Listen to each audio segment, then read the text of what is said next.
What's up, everybody? It is time for my top 5 best and worst streaming movies I saw this year. Yesterday you saw my top 10 best and worst of movie theaters, the films that I saw. So this one, top 5. Keep it a little simple. I saw a total of 46 films streaming between, Netflix and Max and Prime and Hulu and Peacock and Paramount Plus. 46 movies. And there are 10 that stood out. 5 best, 5 worst. So let's just get started. Kicking things off with the worst streaming film I saw this year goes to Netflix's Time Cut. There is a killer on the loose, and somebody accidentally goes back in time to, kind of stop it. But the entire movie is just kind of an uninspired mess. It's a cool nostalgia boost of, 90s? I'm pretty sure it was the 90s. That's how bad this movie was. I don't even remember the decade. But it was just an uninspired mess. The acting was bad. The effects were worse. It was just, I don't know. It just felt like a cheap imitation of other time travel films.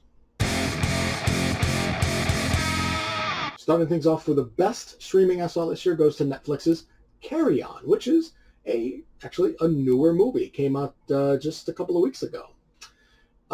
Stars Taron Egerton and Jason Bateman. Jason Bateman is a domestic terrorist. He wants to release a gas onto an airplane, which will kill a politician, and potentially Russia will get blamed. And it's actually pretty edge of your seat, mostly thanks to Jason Bateman. As a villain, he is cool, he's calm, he's collected, and it puts you at the edge of your seat, and you want to see or hear what he's going to say next. You want him to interact with Taron Egerton's character.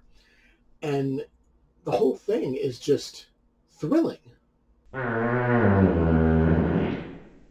Coming in at number 4 for the worst is Netflix's Trigger Warning, which starred Jessica Alba. And she is like a retired service member who comes back after her father dies to take control of his bar and the mine, I guess. And turns out there's drugs and weapons going through the mine, and she has to save the day. And action films are not Jessica Alba's thing.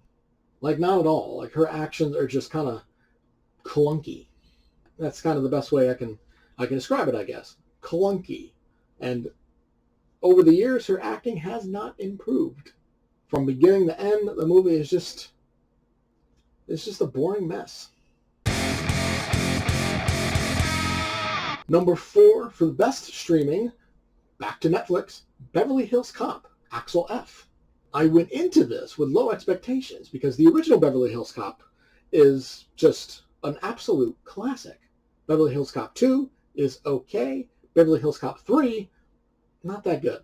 So I wasn't going into this with high hopes. And, and Eddie Murphy, he hasn't had he has not exactly been at the top of his game. I mean, he's starting to make a bit of a comeback. So that's the reason I watched it. But what I got was actually enjoyable. The movie is funny. It's fun in general. It's got a pretty interesting plot. It's great seeing legacy characters come back. And, I felt like this is a return to form for Eddie Murphy. Number 3 for the worst goes to Max's Salem's Lot. This is another adaptation of the Stephen King story. The first was in the 70s. It was a TV miniseries. And this one, it's just dumb. It's so dang dumb. Every single character in it is just a complete idiot. It's I wanted these characters to get bitten by the vampire. I wanted these characters to die because this is how bad they were. I feel like Max absolutely butchered the story. The acting is bad. I was disappointed. I was so disappointed. Coming in at number 3 for the best was Hulu's Suncoast, which starred Nico Parker, Laura Linney, Woody Harrelson. Nico Parker plays a kid, shocker, whose brother is going through a very serious illness, and Laura Linney is her mother. Woody Harrelson's an activist. Laura Linney puts in a great performance as a mother just dealing with her son who just has an absolutely terrible illness. And Nico Parker is an absolute powerhouse in this movie. She is what makes this so goddamn good. Her performance beginning to end. You feel everything she says. You feel everything she does. You feel everything she feels. It's like she's coming at you through the screen. And Woody Harrelson is Woody Harrelson, which is always good. Even in a shitty movie, Woody Harrelson's good. Coming in at number 2 for the worst is a recent film, Dear Santa, starring Jack Black. I went into this with, not high expectations, but not exactly low, mid expectations, because I'm a big Jack Black fan, so I'm like, okay, this has got to be at least entertaining. It wasn't. Not at all. Only maybe one joke in the entire movie lands. Jack Black, even though he's his typical loud and manic self, I feel like it doesn't work. And the kid in the movie, the kid is just unbearable. He's unbearable. He really is. And it's just the whole experience, the whole movie as an experience, is just unlikable. Number 2 for the best goes to Netflix's Rebel Ridge.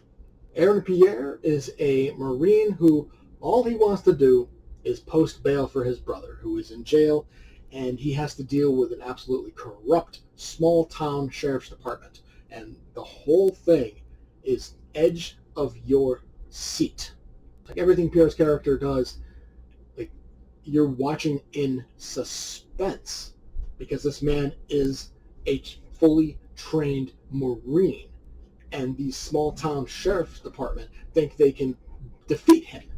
And they do have moments where they come out on top, but this is how he retaliates without actually hurting anybody or killing anybody. It's just amazing. And Aaron Pierre's performance is top-notch. So incredibly good. The fact that he was cast as Jon Stewart in the DCU, I can't fucking wait. The worst movie I saw on streaming this year goes to Netflix's Unfrosted. It's a comedic telling of the origins of the Pop-Tart. And it has a great cast. A phenomenal cast of comedians. Unfortunately, it is one of the most unfunny messes I've ever had the misfortune of watching. None of the jokes land. Every single comedian in this comedy is painfully unfunny. The acting itself is terrible. And the story, I know it's supposed to be fictional, but it's just so incredibly stupid. There is not 1 second of Unfrosted that is entertaining. There is not one moment where you laugh. There is not one redeeming quality of this entire movie.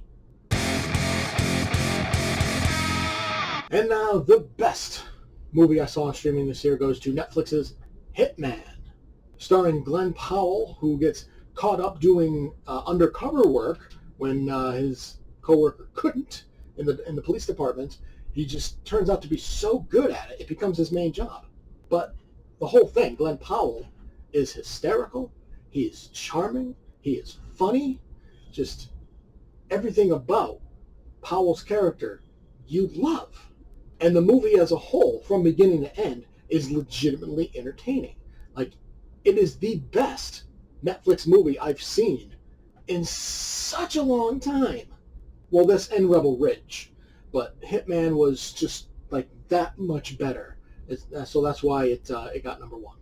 Well, that'll do it for my top 5 best and worst movies I saw streaming this year.